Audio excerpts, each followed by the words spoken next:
reviewing the September 2019 Watchtower Study Edition for the week of October 28th through November 3rd. This is the JW Review.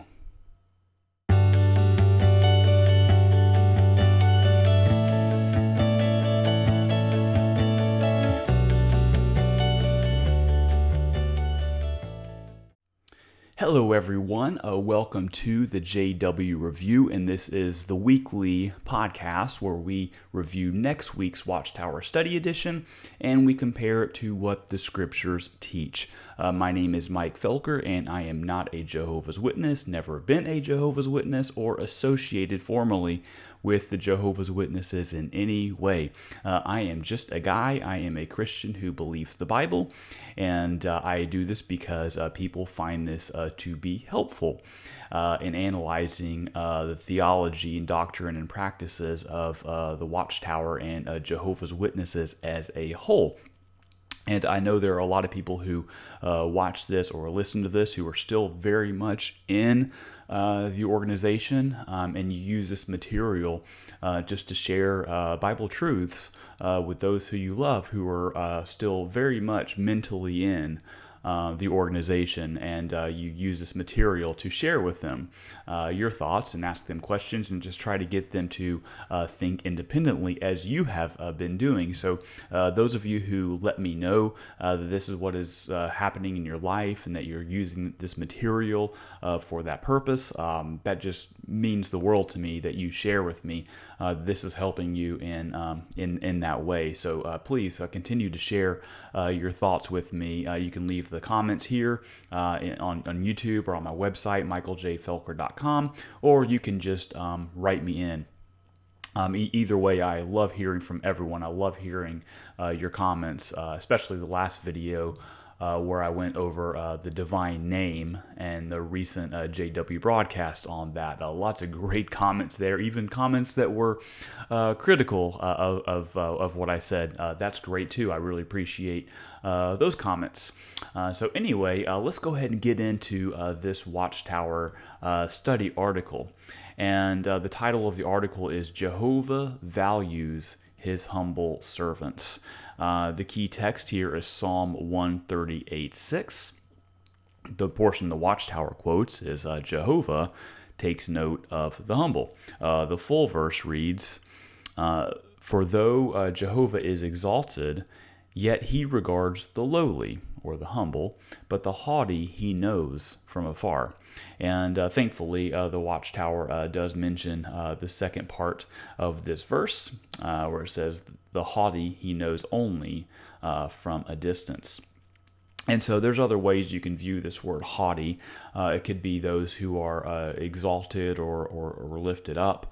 Those aren't the ones that Jehovah is looking at. He's looking at those who humble themselves, right? And you can just read the Gospels. I mean, you can see just time after time after time where Jesus is going after the lowly, those who are humble, those who know they don't have it all together. Right? And so the religious leaders of his day would look at him and see, Jesus, why are you with the prostitutes, with the sinners, with the tax collectors, the scum of society? Jesus in essence said it's not the people who know they have it all together, the good people, the righteous people who need a doctor. It's those who are sick and those who know they're sick. The last will be first and the first will be last. You just see that theme all over the place in the Gospels. And so we all need to, of course, take note of that. But we're going to go through this Watchtower Study Edition. And what we're going to ask is, does the governing body apply this counsel to themselves? So in other words, if you're reading Psalm 138:6, which description has the most commonality with the governing body? Is it the lowly, the humble, or is it the haughty, or those who have exalted themselves, lifted themselves up? Which one would the governing body fit in best with? So not only should we ask, applying all this to ourselves, we all need to apply this to ourselves, but we should look at others. those who are self-proclaimed leaders of a particular religious group, whether it be Jehovah's Witnesses or anyone else. We need to ask ourselves, are they applying this biblical counsel to themselves? And if they're not, well, what does that say about them? So let's get into the article, starting in paragraph 3. Humility is lowliness of mind and freedom from pride or arrogance. The Bible indicates that a humble person has a proper view of his relationship with Jehovah God and with his fellow man. The humble person acknowledges that everyone is superior to him in some way. And they cite here Philippians 2, 3 through 4, which is truly one of the most beautiful texts in the Christian scriptures, or even over the Hebrew scriptures. It's just a beautiful text. It says, "Do nothing from selfishness or empty conceit, but with humility of mind regard one another as more important than yourselves. Do not merely look out for your own personal interests, but also for the interests of others." And I think you should all read beyond verse 4, which says, "Have this attitude," the attitude that we just read about, "in yourselves, which was also in Christ Jesus, who, although he existed in the form of God, did not regard equality with God a thing to be grasped, but emptied himself, taking the form of a bondservant, and being made in the likeness of men. Being found in appearance as a man, he humbled himself by becoming obedient to the point of death, even death on the cross. For this reason also," now here's the key, "God exalted him." Christ didn't exalt himself. Christ made himself nothing. He subjected himself to a humiliation. That's what Christ did. But God exalted him. Okay, that's really, really important. So, in essence, the Watchtower is saying here, and rightly so, that the humble person does this. The humble person subjects themselves to humility. They see no reason to exalt themselves. And as applicable to the governing body, they don't view themselves as more superior than someone else. And rather, they should look at others as more superior to them. So which is the governing body doing here? So if you're reading, just take a step back, especially if you're a Jehovah's Witness who is still very much in and faithful to the governing body and what they teach. Just take a step back and ask yourself, after reading Philippians 2, 3, all the way through at least verse 9, and say, which one, or does the governing body apply this advice to themselves? Is the governing body exalting themselves? Or are they humbling themselves, even to humility, and subjecting themselves to that, and viewing others as more important than themselves? Are they doing that? Paragraph 4. Some people only appear to be humble. They may have an unassuming personality, or they may show deference or politeness because of their culture and upbringing, but deep down, they may actually be very prideful. Sooner or later, they will reveal what they truly are at heart. Now, the governing body, they may claim to be humble. They may even do things from time to time that might display humility, even on the JW broadcast. But just again, ask yourself, look at what they claim for themselves. They are self-appointed men who set themselves up above everyone else and require that every person who claims to be a Christian should do exactly what they say without questioning it. And by questioning it, I mean challenging it, disagreeing with it openly. That is just simply not an option, is not allowed. And they claim to be chosen by Jesus Christ himself in 1919. Yet they can't actually prove that Jesus chose them. They appointed themselves. They chose themselves. Paragraph 6. Consider the example of the Apostle Paul. He was used mightily by Jehovah to establish new congregations in one city after another.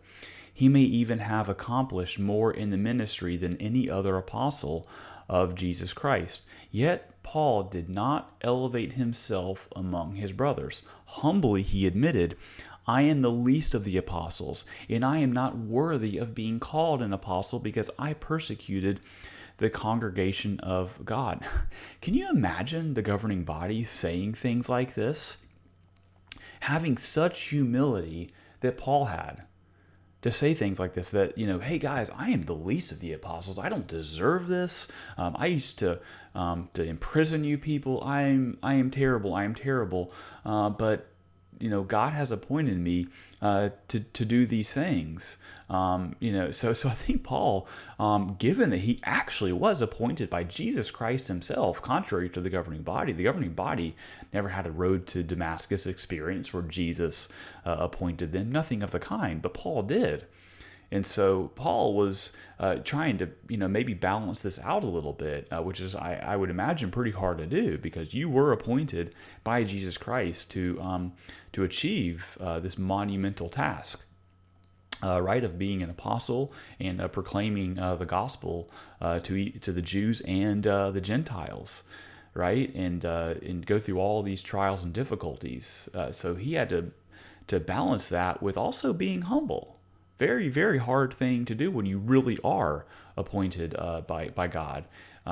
So I just don't see the governing body ever having this kind of balance that the Apostle Paul had. And Paul wasn't perfect. He was an imperfect man. But at the very least, Paul could display just huge amounts of humility. He wasn't always trying to exalt himself and just keep on proclaiming his authority. But yet we see the governing body time and time again, especially on the JW broadcast, but of course in print, in the Watchtowers, just continually exerting their authority. Time and time and time again, they are exerting their authority and just reminding everyone who they are and that they should listen to them and obey them without question.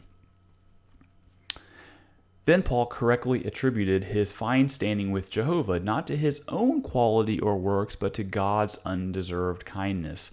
What a fine lesson in humility Paul gave in his letter to the Corinthians, especially when we recall that some men in the congregation were seeking to prove themselves to be superior to Paul. And let's look at the cited verse here, 1 Corinthians 15:10. Paul says, "But by the grace of God, I am what I am. And his grace towards me did not prove vain, but I labored even more fully than all men, yet not I, but the grace of God with me." So here again, Paul is just trying to balance these things out about actually being appointed by Jesus Christ, but also trying to be humble. Because people were trying to take him over and exert themselves over him. But Paul had a case to be made here that, he can say, well, guys, sorry, but Jesus Christ appeared to me. He didn't appear to you, right? So I think that was perfectly appropriate for Paul to say that. And that wasn't a prideful, arrogant thing to do, because it was just actually the truth. So back to the governing body. If the governing body can prove, if they can prove that they are chosen by Jesus Christ, and that happened in 1919, as they say, then okay, a case can be made. But they can't prove that. And until they do prove that, they don't have a leg to stand on. And you should just look at them for what they are, fallible, error-prone men.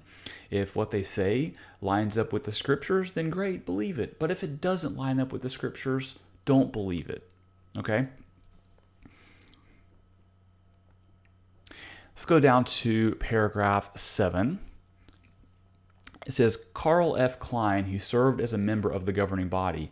In his life story, Brother Klein humbly admitted to a number of challenges that he had struggled with over the years. For example, back in the 1920s, he found the house-to-house work to be so difficult that after his first time out, for some 2 years, he did not do it again. Later, while serving at Bethel, he harbored resentment for a time when he received counsel. Also, he suffered a nervous breakdown, from which he later recovered. Yet he also enjoyed a number of outstanding privileges. Just think what humility it took for such a well-known brother to admit his weaknesses freely. I found this to be really interesting because if I understand the requirements to be a baptized, faithful, good standing Jehovah's Witnesses, you simply have to go door to door, right? Or at the very least, you have to go do the carts, right? The public carts, the ministry carts. You've got to do that. You've got to do something in terms of like a public person-to-person thing other than just, witnessing people to work when you have the opportunity and things like that. You've got to do the public ministry. As far as I know, you can correct me if I'm wrong, offer me some insights on that, but that's what I understand it to be, that you just have to do that. But what if you are the kind of person that you are just the introvert of introverts? You will have a nervous breakdown if you have to go door to door knocking on people's doors. I mean, my goodness, I couldn't do that. I think I'm the kind of person that could have, literally, I could have an anxiety attack. That thing is just so far beyond my character to do something like that. I just couldn't do it, right? So Brother Klein here, I think if he was alive today and he had this issue where he just couldn't do it, right? He's going to have an anxiety attack. Let me just ask you, the audience, especially those of you who have been Jehovah's Witnesses, would Carl F. Klein found himself before a judicial committee, right? Or would they have sympathized with him and said, hey, Carl, we understand that you're having anxiety attacks from doing public ministry. So it's okay. We understand. So let's maybe figure out other ways for you to do witnessing. Right? Why not just talk to people when you have the opportunity at work, or maybe do some things online? Right? Could such a thing happen? I'm curious. I don't think that would happen. As far as I know, it's pretty absolute that you have to do some kind of public ministry, like ministering to strangers. I think you have to do things like that. So I thought it was interesting that this kind of thing was admitted, but I think Jehovah's Witness today would be afraid to admit something like this to their elders because they may be subject to a judicial committee and be subject to discipline if they just refused to go door to door or to do any kind of a public ministry. From my perspective as a Christian, I don't see any obligation to do public ministry. There's just no biblical requirement that says, Christians, you have to go do public ministry. There's many other ways to minister, many other ways besides going out and talking to strangers, knocking on their doors and disturbing them. There's many other ways to do that. Paragraph 9. Few of us enjoy dealing with people who always insist on their own way and who refuse to accept suggestions from others. Who does that sound like? Does that sound like maybe the governing body? Think about it. If you met someone and they said, hey, you've got to believe everything that I put in print, right? And you can't question me. Is that the kind of person that you want to be friends with? I don't think so. I don't think you'd want to be a friend of someone like that. But yet, if you're a faithful Jehovah's Witness, you look to the governing body like that. Do you really want to be friends with someone who says the things that the governing body says, truly? Is that the kind of person you would want to be friends with, who just exerts their own authority over you? I don't think so. Paragraph 11. When we receive counsel, we do well to remember that if someone takes time to offer us correction, we have likely strayed more than we realize.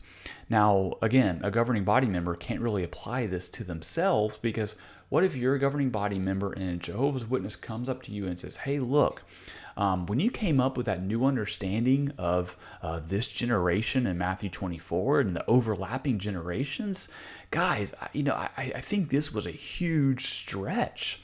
I think it's illogical. It just doesn't make sense biblically? Guys, you're really off on this. I'm just offering you, maybe some different insights. Can y'all think about it some? I just really disagreed with what you said.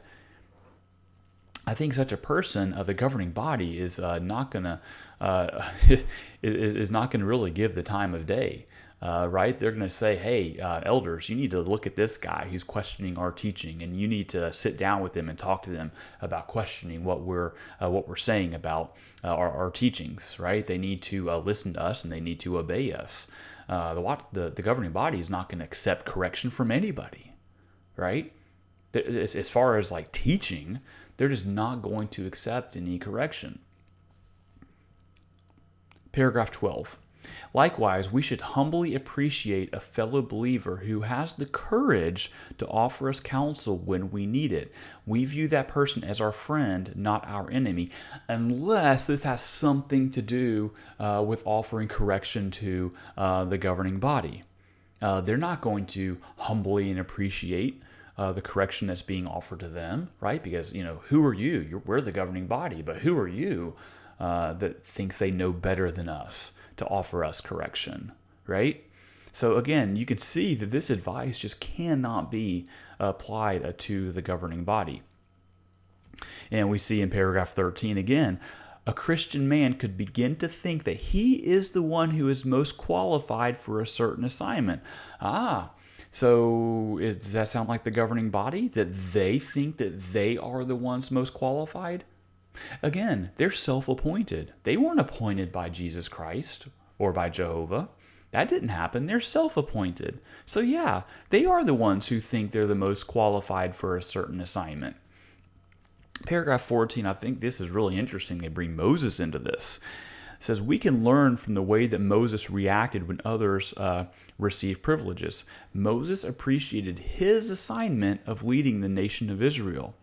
Now, the governing body may want to compare themselves to Moses in this case, and they say, well, Moses received assignments, but so did we. We're the faithful and discreet slave. So we have that assignment that where Jesus spoke about in Matthew 24. But look at Moses. Who appointed Moses?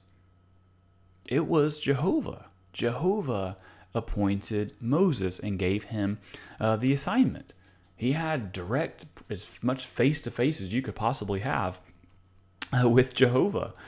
You could even say similar to a Damascus road experience with the Apostle Paul. Moses was appointed by God. Whether anybody likes that or not, that is what happened. But the governing body can't say the same thing. They weren't appointed by Jesus Christ, and they can't prove that they were appointed by Jesus Christ, or at least they haven't yet. And we're all waiting for an actual explanation of a 1919 that actually makes sense and that you can prove it from the scriptures. Paragraph 15. When we face new circumstances, in recent years, many with decades of experience have received a change of assignment. For example, back in 2014, district overseers and their wives were invited to serve in another form of full-time service. Starting in that same year, circuit overseers will discontinue their assignment when they reach 70 years of age, and brothers 80 years of age or older no longer serve in the congregation as the coordinator of the body of elders. Moreover, in the past several years, many in the Bethel family have been reassigned to the field. Others have had to discontinue special full-time service because of health problems, family obligations, or other personal circumstances. Such adjustments were not easy for these brothers and sisters to make. Obviously, they felt attached to their former assignment, in many cases one that they had cherished for years. Some went through a grieving process as they adjusted to their new circumstances. In time, though, they were able to adjust. Why? Above all, because of their love for Jehovah. They knew that they were dedicated to God, not to a work, a title, or an assignment. They are glad to continue serving Jehovah humbly in any capacity. They throw all their anxiety on Him, knowing that He cares for them. So there's an elephant in the room here, and I think most of you, at least those who've at least awakened from the Jehovah's Witness mentality. The elephant in the room are those who were let go from Bethel. I can't remember when this actually happened. It was in the past year or two, but they were let go from Bethel. Got a handshake. Thank you for your service. We're basically cleaning house, and you can go back to doing a different assignment than maybe one you had before, or a new one. But see you later. You're gone. And there's other instances where people are let go from full-time service to where they might have been receiving living expenses and things like that from the Watchtower. So when they are let go like that, what do they have to do? They've got to go find new jobs, or if they're like really aged, do they have to go find a job then? What happens for the rest of their life? Because I can almost guarantee you that many of these people, especially those who are 70 years or older, they probably don't have a 401k. They probably don't have a retirement. And I don't think many Jehovah's Witnesses think about that when they go to Bethel for full-time service. Who's going to take care of them when they're let go or when their health goes bad? It's not the Watchtower. The Watchtower is not going to take care of them when they have to leave full-time service where they were previously receiving some support. So they're going to be left with nothing, whether they're 70, 80, or even 90. You've got to take care of yourself. And I think it's very unhealthy to think that, well, Armageddon is coming soon, the Great Tribulation is coming soon, and so it's okay. We can go into full-time Bethel service and not be contributing to mutual funds and things like that. It's okay because the end is coming soon. But you really need to realize that no one is going to take care of you but yourself. And you may say that, well, Jehovah is going to take care of you. That is true. Jehovah will take care of you, but you still have to help yourself, right? Jehovah will take care of you because he provides for you resources, especially if you live in the United States. My goodness, Jehovah takes care of you by providing opportunities for anyone to contribute to a mutual fund. It's so easy to do that. But I can almost guarantee you that these people in full-time service don't have the extra money to be contributing to mutual funds and contributing to their retirement. And so there's not going to be anything for them, savings or whatever. There's not going to be anything for them when they are left. As far as I know, the Watchtower doesn't provide any means for Jehovah's Witnesses who are in full-time supported service to be thinking about their retirement or what to do when they actually are let go with Bethel. They're going to have to go just work and work and work and work until they die. I think Ray Franz is a pretty decent example of this. If you read his book Crisis of Conscience, that man, when he was let go and he actually had to go back to being an elder, he was definitely struggling with this about, wow, what am I going to do to survive financially? Because it's just not thought about, and it's not really discussed, and it's not encouraged to think about that. So anyway, I hope this review was helpful to you. Please leave your comments, your thoughts. I'd love to hear from you. Don't forget to subscribe to this channel if you want to be notified when new content is posted. And don't forget to look at my weekly meeting workbook reviews. That's where I do a written review of the weekly meeting workbook. And you can go to michaeljfelker.com to see those every week. So that's all for this review. But what I want to do now is talk about just comments from last week's where I did the JW broadcast review where I discussed the divine name. And there's one particular comment that I want to just talk to you all about. And you can go to that video and look at the comments, and you can read all of them. There's a lot of really, really great back and forth. But there's just one thing I wanted to make sure I clarified. So when a Jehovah's Witness says God's name is Jehovah, what I'll hear from, the XJW community, or those who, like me, are not XJWs but critical of the Jehovah's Witnesses, you'll hear in response, well, no, Jehovah is not God's name. Watchtower, you are incorrect. God's name is not Jehovah.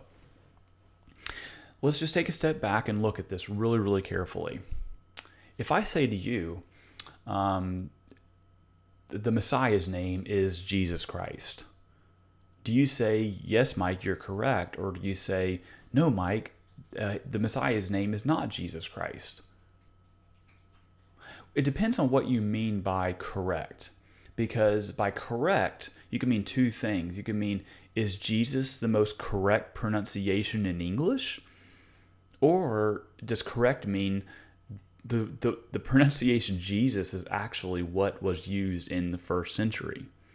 There's two different definitions of the word correct as applied here to a name. So, of course, no one thinks that in the first century they were actually using the pronunciation Jesus to refer to the Messiah. They were using the Hebrew Yeshua, or perhaps in Greek, Iesus. That's what the actual pronunciation or the words that were used to refer to the Messiah. I think the same thing is the case for Jehovah. So when a Jehovah's Witness, or at least those who are informed, say that Jehovah is God's correct name, like that is his name, they don't mean that that was literally the pronunciation used by the first century. What they're saying is that's the most correct English rendering of the divine name, just like we say that Jesus is the most correct rendering of Jesus or the Messiah. I think that's what they're saying when they say Jehovah is the best pronunciation. Because I think they would agree that in the first century, there was probably an actual different pronunciation, because they'll even admit when the name Jehovah came about and when it was popularized. They go into the details on the history of the pronunciation of Jehovah. That's not something they've hidden. I feel like they've been pretty open about, and that's pretty easy to discover if you go to the jw.org online library and see where they discuss where the pronunciation Jehovah came from. So that's what they mean when they say that Jehovah is the correct name. They don't mean by that that is the actual first century pronunciation of it. Okay, so I think it's really important when we hear that from Jehovah's Witnesses that we're very careful when we say that, no, you're incorrect. That's a wrong pronunciation. It's like you're both right and wrong that it's an incorrect pronunciation. So you have to really clarify what you mean by that. And so I think when you have that debate about the pronunciation of Jehovah, I think you're getting in to the weeds a little bit. I think you need to take a step back and look at what is most critical and most important here. And I emphasize this in my review. It is the use of the Tetragrammaton or the divine name in the Christian scriptures. I think that is what you should focus on first and foremost. And then have this discussion about the pronunciation of the divine name secondarily. Don't make the pronunciation of the divine name first and foremost, even if it's the Jehovah's Witnesses who are making the pronunciation of the divine name first and foremost. I just don't take the bait and have that discussion and debate. First and foremost, talk about the Christian scriptures, because think about it. If the divine name was never in the Christian scriptures, then I think the whole Watchtower thing just completely falls apart, okay? It just falls apart. And so I think if that's what you want to happen, then focus on the majors, okay? Focus on the majors. So anyway, if you have any more thoughts about that, even if you disagree with me still, I'd love to hear from you, and I would love to continue to have a discussion on this. So with that said, thank you so much for watching and listening, and I hope you have a great week. For more information about Jehovah's Witnesses and other topics, please visit michaeljfelker.com. There you can also reach me directly to submit questions or comments to be covered on the JW Review. To subscribe to this podcast, please go to iTunes and search for the JW Review.